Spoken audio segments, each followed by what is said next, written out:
Christian network நேயர்கள் அனைவரையும் ஆண்டவராகிய இயேசு கிறிஸ்துவின் நாமத்தில் வாழ்த்துகிறோம். 19 வயதான ஒரு இளம் மல்யுத்த வீரர், அவர் மட்டுமல்லாமல் அவரோடு கூட 2 வாலிபர்களை ஈரான் அரசாங்கம் பொதுமக்கள் முன்னிலையில் வைத்து தூக்கிலிட்டு கொலை செய்துள்ளார்கள் என்ற செய்தி தற்போது உலக அளவில் பெரும் அதிர்ச்சி ஏற்படுத்தியிருக்கு.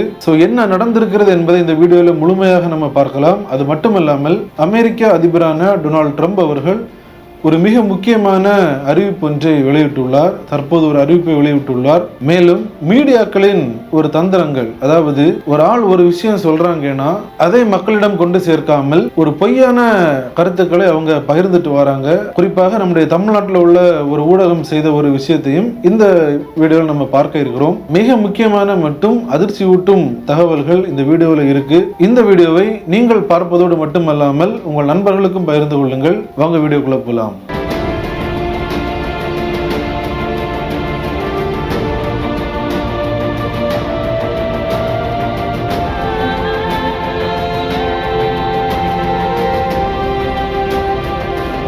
நம்ம எல்லாருக்குமே தெரிந்திருக்கும், கடந்த ஜனவரி மாதத்தில் ஈரான் அரசுக்கு எதிராக ஈரான் நாட்டில் உள்ள மக்கள் மிகப்பெரிய அளவிலான போராட்டங்களை முன்னெடுத்தாங்க. குறிப்பாக பல கோரிக்கைகளை முன்வைத்து போராடினாங்க. அதுலயும் குறிப்பா நம்ம பார்க்கணும்னா மதம் சார்ந்த விஷயங்களை வைத்து எங்களை மிகப்பெரிய அளவில் அடக்குமுறை செய்கிறார்கள் என்ற போராட்டங்களில் ஈடுபட்டாங்க. பெண்கள் மிகப்பெரிய அளவில் அடக்குமுறைக்கு உள்ளாக்கப்படுகிறார்கள். வேலை வாய்ப்புகள் இல்லை, பொருளாதாரம் ரொம்ப டவுனா இருக்கு. இந்த அரசாங்கம் தீவிரவாதிகளுக்கு அநேக காசு கொடுக்குறாங்க. குறிப்பாக ஹமாஸ், ஹெஸ்புல்லா, ஹவுதீஸ் போன்ற தீவிரவாத அமைப்புகளுக்கு அநேக காசு கொடுத்து அவங்கள டெவலப் பண்றாங்க. ஆனால் நாட்டு மக்களை கவனிக்கவில்லை. நாடு ரொம்பவும் ஒரு மோசமான சூழ்நிலை நோக்கி செல்கிறது என்று அங்குள்ள மக்கள் மிகப்பெரிய அளவிலாக போராட்டத்தில் ஈடுபட்டார்கள். கிட்டத்தட்ட 2 வாரங்களுக்கு மேலாக அந்த போராட்டங்கள் சென்று கொண்டிருந்தது. இந்த சூழ்நிலையில் அப்போது ஈரானின் உச்சபட்ச தலைவராக இருந்த அயத்துல்லா அலி கமீனி அவர்கள் அவரின் நேரடி கட்டுப்பாட்டில் இருக்கக்கூடிய IRGC என்ற ஒரு தீவிரவாத இராணுவம், இந்த இராணுவத்தை வைத்து அங்குள்ள மக்களை கொலை செய்யும்படியாக அவர் உத்தரவிட்டார். இதில் கிட்டத்தட்ட ஒரு 2-3 தினங்களில் 36,000க்கும் மேற்பட்ட மக்களை கொலை செய்தார்கள். அநேக நியூஸ்கள், அநேக டாக்குமெண்ட்ஸ் நம்மளால பார்க்க முடிந்தது. ஆனால் அநேக பேர் எப்படிப்பட்ட கருத்துக்களை முன்வைத்தார்கள் என்றால் 36,000 பேரெல்லாம் அவங்க வெளியில காட்டுறாங்க. ஆனால் கிட்டத்தட்ட 80,000 to 1,00,000 மக்களை கொன்னுட்டாங்க. அவங்களோட இன்டர்நெட் எல்லாம் கட் பண்ணிட்டாங்க, அநேக தகவலை வெளியே விடல அப்படின்னு சொல்லி அநேக பேர் தங்களின் கருத்துக்களை முன்வைத்தார்கள்.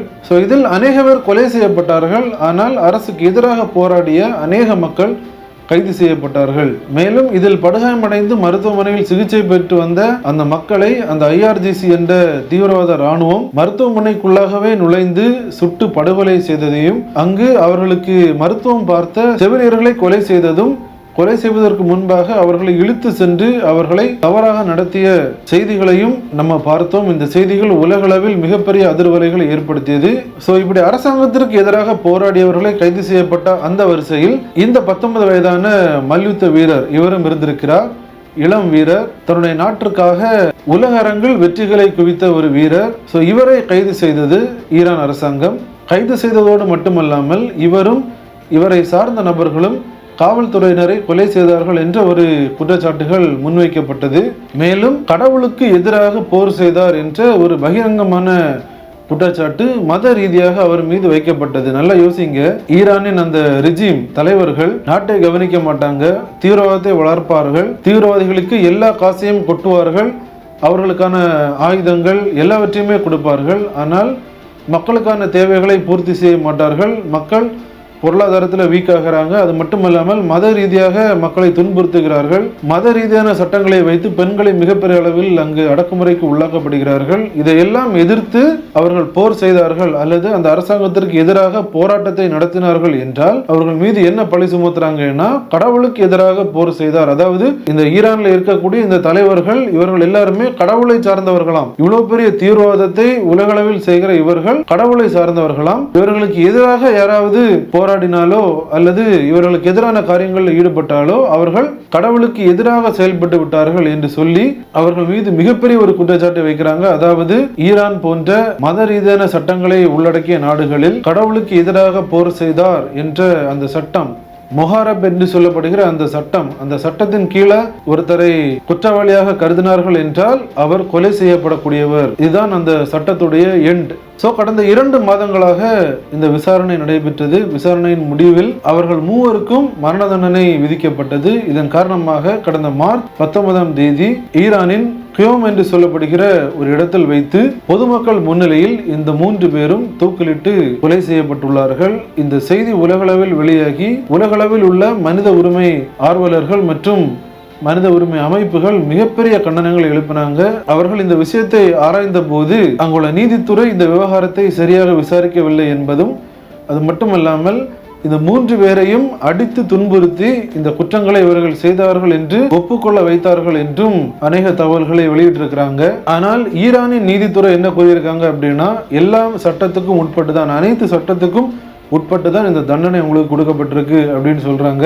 இப்படி கைது செய்யப்பட்டவர்களில் மேலும் அநேக மக்களுக்கு மரண தண்டனை விதிக்கப்படலாம் என்ற செய்திகளும் உருவாகி உள்ளது. அநேக மக்கள், அநேக குடும்பத்தார் தற்போது கடும் அச்சத்தில் காணப்படுகிறார்கள். இந்த செய்தி பெரும் அதிர்ச்சி ஏற்படுத்தியுள்ளது. இப்படி இருக்கிற சூழ்நிலையில இஸ்ரேல் ஈரானின் IRGC சார்ந்த ஸ்போக்ஸ் பர்சன், ஒரு மிக முக்கியமான ஒரு செய்தி தொடர்பாளர், ஒரு அதிகாரி, அவரை அளித்துள்ளார்கள். அது மட்டுமல்லாமல் பசிஜ் படையின் இன்டெலிஜென்ஸ் சீஃப் ஆபீசர் அவரையும் அவர்கள் அளித்துள்ளார்கள். இன்றைய தினம் அமெரிக்க அதிபரான ட்ரம்ப் அவர்கள் ஈரானின் எண்ணெய்க்கு விதித்துள்ள தடைகளை தற்காலிகமாக நீக்குவதாக அறிவித்திருக்கிறார். குறிப்பாக கிட்டத்தட்ட 140 மில்லியன் பேரல் அளவிலான எண்ணெய்க்கு இருந்த தடையை 30 நாட்களுக்கு தற்காலிகமாக நிறுத்தி வைப்பதாக அவர் கூறியுள்ளார். நம்ம எல்லாருக்குமே தெரிஞ்சிருக்கும், இந்த போர் சூழல்களில் உலகளவில் கச்சா எண்ணெயின் விலை மிகப்பெரிய அளவில் உயர்வதற்கான வாய்ப்புகள் இருந்தது. மேலும் இதனை காரணமாக வைத்து ஈரான் எண்ணெயின் விலையை உயர்த்தக்கூடும். அதனால இந்த தடையை தற்போது நீக்கியுள்ளதாக அமெரிக்கா இந்த செய்தியை வெளியிட்டுள்ளது. இப்ப நம்ம தமிழ்நாட்டை சார்ந்த ஒரு தனியார் ஊடகத்தில் வெளியான ஒரு செய்தியை நம்ம இப்ப பார்க்க இருக்கிறோம். எந்த அளவிற்கு உண்மைகளை இவர்கள் பொய்யாக்குகிறார்கள், பொய்யாக மக்களிடத்தில் பொய்யான தகவல்களை பரப்புகிறார்கள் என்பதை தற்போது நம்ம பார்க்க இருக்கிறோம். குறிப்பாக இந்த போஸ்ட் நீங்க இப்ப பாக்குறீங்க. இந்த போஸ்ட்ல அவங்க என்ன சொல்லியிருக்காங்க அப்படின்னா, நெத்தன்யாகு எச்சரிக்கை, அதாவது பெஞ்சமின் நெத்தன்யாகு அவர்கள் ஒரு எச்சரிக்கையை கொடுத்திருக்கிறாரு. என்ன சொல்லியிருக்கிறார் அப்படின்னா, போருக்கு மத்தியிலும் உலகம் முழுவதும் உள்ள ஈரானியர்கள் தங்களது நவரோஸ் புத்தாண்டை வரவேற்கும் விதமாக நெருப்பு திருவிழாவை கொண்டாடினர். ஈரானியர்கள் தங்களது வசந்த காலத்தை கொண்டாடலாம், ஆனால் நாங்கள் மேலிருந்து கண்காணிப்போம். இஸ்ரேல் பிரதமர் பெஞ்சமின் நெத்தன்யாகு எச்சரிக்கை. நியூஸை பார்த்துட்டீங்களா? இந்த நியூஸை பார்க்கும்போது உங்களுக்கு எப்படி இருக்கு? நெத்தன்யாகு அவர்கள் ஈரான் மக்களை மிக கடுமையாக எச்சரிப்பதாக இந்த செய்தி அவங்க சொல்லியிருக்கிறாங்க. என்ன சொல்றாங்கன்னா, ஆனால் உண்மை செய்தி என்ன என்று நீங்க பார்த்தீங்க என்றால், அந்த வீடியோவை நான் இப்ப உங்களுக்கு வெளியிடுறேன்.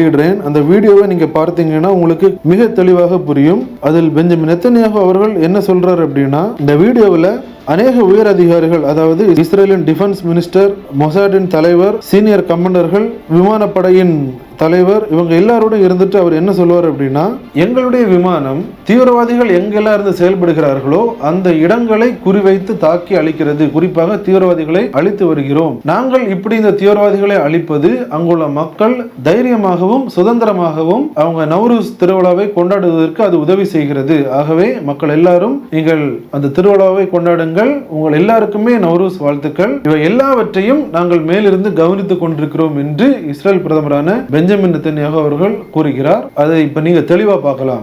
Our aircraft are hitting the terror operatives on the ground, in the crossroads, in the city squares.